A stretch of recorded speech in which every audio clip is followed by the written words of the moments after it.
It's good to be back in Oslo after 3 years break. Of course, we have not stopped our work. We did it online, we had events in other places, but I think it's important, it's symbolic that the Oslo Freedom Forum returns to Oslo. And as before, we are here from this stage presenting to you and to the world stories of courage and sacrifice, first-hand stories from those who have been involved in the fight for freedom in every quarter of this world. But there is something different this year, isn't there? After 2 decades of creeping growth, the authoritarians have finally overstepped. Putin's invasion of Ukraine have finally appeared so, awoken the free world to the threat all tyrants pose. Too often we're all consumed, we focus on our own struggle, alone. But in reality, we are part of the same struggle, the same fight for freedom. And today, Ukraine finds herself on the front line of this eternal battle between freedom and tyranny. Heroically resisting Russian aggression, Ukrainians fought and died in the suburbs of Kiev, along the beaches of Mariupol, in the bombed-out buildings of Kharkiv. And by refusing to surrender in the face of the what seemed to be overwhelming odds, Ukrainians sent a message to all of us and managed to bring us all together. And along with the dissidents from all over the world, are reminding a complacent free world what it means to fight for freedom. This fight has a cost, and often it's a terrible cost. And it's definitely a moment, the right moment, to reinvigorate the spirit of the free world and to reverse years of democratic decline. Ukrainian war and the heroism, and from one side, and atrocities from the other side, it's a message to the people living in the free world to renew their faith in their own ability to fight back the forces of darkness. I often hear from our friends in Europe and America about generous support to Ukraine. They pat themselves on the back saying, yes, we are helping, and that's great. It's great that we are actually seeing that's what unity can do for us. But let's not forget that the price for defending freedom for those living in the West, it's money, a lot of money, but still money. Ukrainians pay in blood. And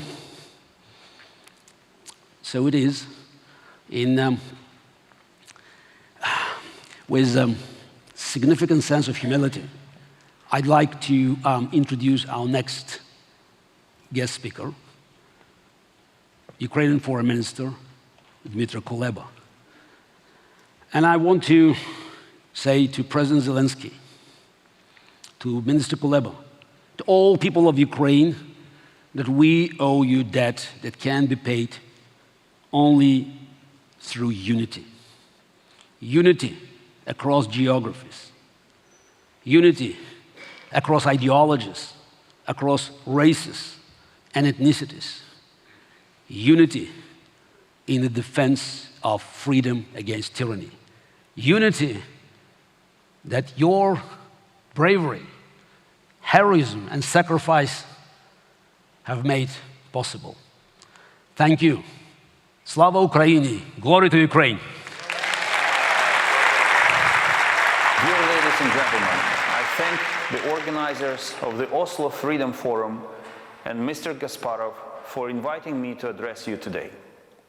Today marks exactly 3 months since Russia planned to destroy us in 3 days. All according to plan, as Russian officials often say, and we keep pushing Russian invaders out of our land. A lot has been said about Ukraine's remarkable fight against Russian aggression. All of you follow the news. The Ukrainian miracle of being able to withstand such a brutal force has a number of ingredients: capable and highly motivated military leadership and courage of President Zelensky, advanced weapons and stiff sanctions by our partners are some of them. But today, I would like to focus on one secret ingredient of our resolve, which is key to all others. This is the incredible power of Ukrainian society with its highly developed horizontal ties, advanced social cohesion, solidarity, ability to quickly self-organize, and its ability to unite in the face of fear. President Zelensky once famously said that freedom is the absence of fear. Ukraine is one of the nations which knows this all too well. Our freedom has not been granted to us. We have won it in a lengthy, bloody, and difficult fight.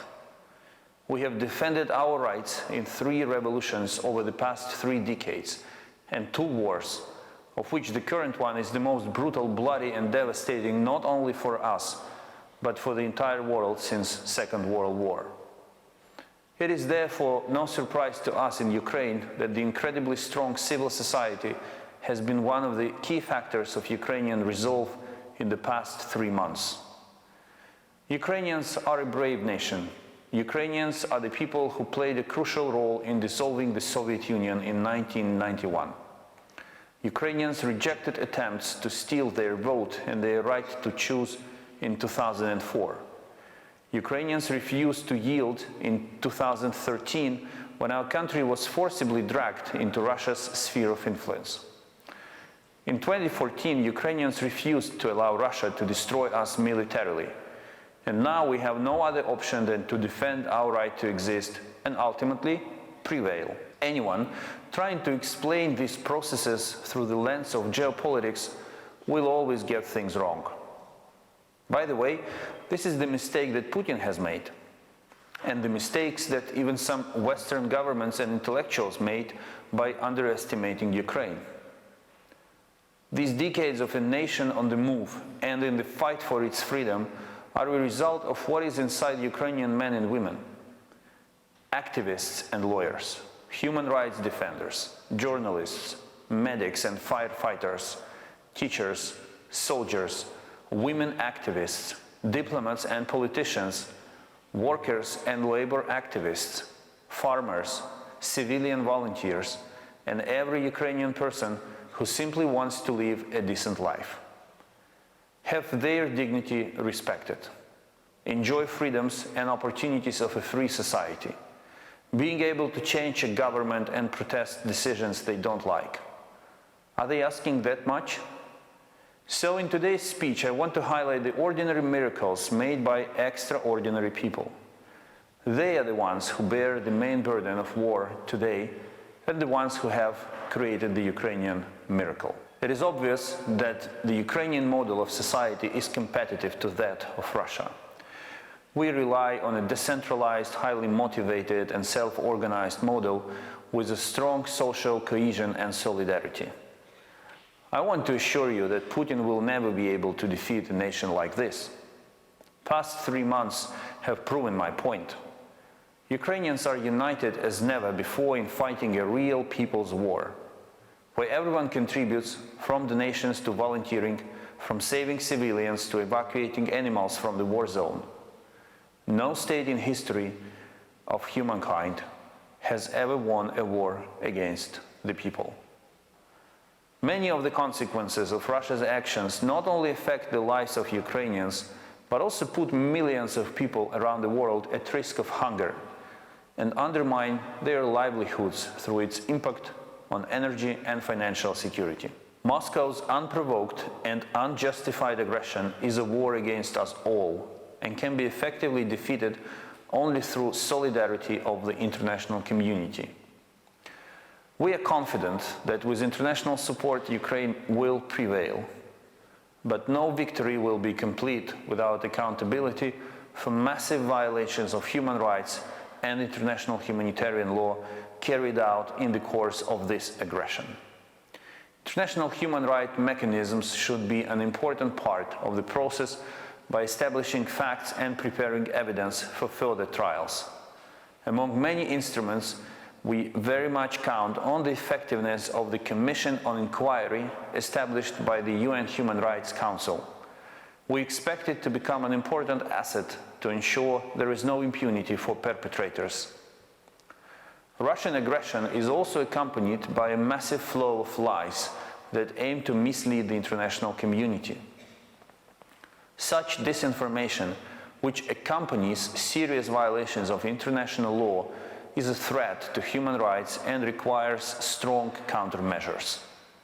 Last April, the Human Rights Council adopted a resolution on the role of states in countering disinformation's impact on human rights. It was put forward by Ukraine and became an important milestone in addressing the problem of disinformation from a rights-based perspective. We count on further effective cooperation with all stakeholders engaged in countering this challenge. To conclude with, I think that the Ukrainians understand very well the fight many of you are fighting around the world to defend your rights. We know how difficult this fight may get, but we also know that the price of losing it is even higher. Freedom is not free. May our fight encourage people around the globe to stand up for what they care for and what they are entitled by birth. Freedom, dignity, human rights, and equal opportunities. I also encourage you to learn from Ukrainian experience and establish more people-to-people contacts with Ukrainians. The fight for freedom is a constant struggle that requires global effort. I thank you for your attention.